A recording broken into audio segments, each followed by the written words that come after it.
ప్రపంచ దేశాలను corona virus వణికించిన విషయం తెలిసిందే. దాదాపు 2 ఏళ్ల పాటు కరోనా వైరస్ జనాలకు చుక్కలు చూపించింది. ఎంతో మంది ప్రాణాలను బలి తీసుకుంది. వైరస్ అంటే ఎంత భయంకరంగా ఉంటుందా అని జనాల్లో వణుకు పుట్టించింది. అప్పటినుంచి కరోనా వైరస్ వివిధ రూపాంతరాలు చెంది మానవాళిని పట్టి పీడిస్తూనే ఉంది. తాజాగా భారత్లో మరో కొత్త వైరస్ ప్రజలను భయపెడుతోంది.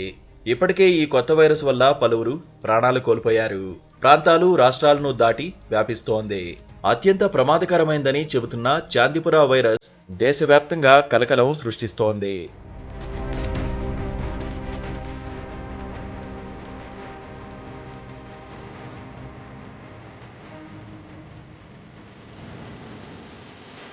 ప్రస్తుతం గుజరాత్లోని సబర్కాంతా జిల్లాలో చాందిపుర వైరస్ కలవరం రేపుతోంది. ఈ వైరస్ సోకి 5 రోజుల్లోనే ఏకంగా 6 చిన్నారులు ప్రాణాలు కోల్పోయారు.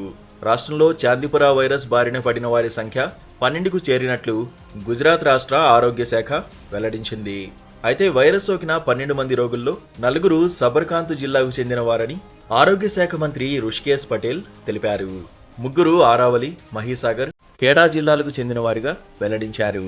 మరో 3లో 2 రాజస్థాన్కు చెందినవారు కాగా మరొకరు మధ్యప్రదేశ్కు చెందిన వ్యక్తిగా చెప్పారు. అయితే వీరంతా ప్రస్తుతం గుజరాత్లోనే చికిత్స పొందుతున్నారు. ఈ వైరస్ సోకిన 6 చనిపోవడంతో భయాందోళనలు మొదలయ్యాయి. వారి నమూనాలను పూణేలోని వైరాలజీ ల్యాబ్కు పంపారు. నమూనాల ఫలితాల తర్వాతే మరణాలు చాందిపుర వైరస్ వల్లే సంభవించాయా అనే దానిపై స్పష్టత వస్తుందని ఆరోగ్య శాఖ మంత్రి రుషికేశ్ పటేల్ తెలిపారు. చాందిపుర వైరస్ అంటువ్యాధి కాదని ఆయన పేర్కొన్నారు. ఈ వైరస్ ప్రభావిత ప్రాంతాల్లో నిఘా పెట్టినట్లు తెలిపారు. ఇప్పటికే 18,646 మందిని పరీక్షించామని, వ్యాధి వ్యాప్తి చెందకుండా చర్యలు చేపట్టామని రుషికేశ్ పటేల్ చెప్పారు.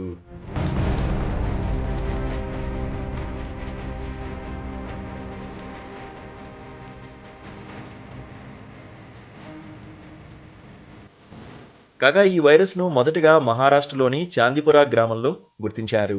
ఇది పిల్లల్లో ఎక్కువగా కనబడుతోంది.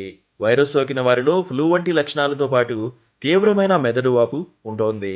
దోమలు, పురుగులు, ఈగల ద్వారా ఈ వైరస్ సోకుతుందని వైద్య నిపుణులు చెబుతున్నారు.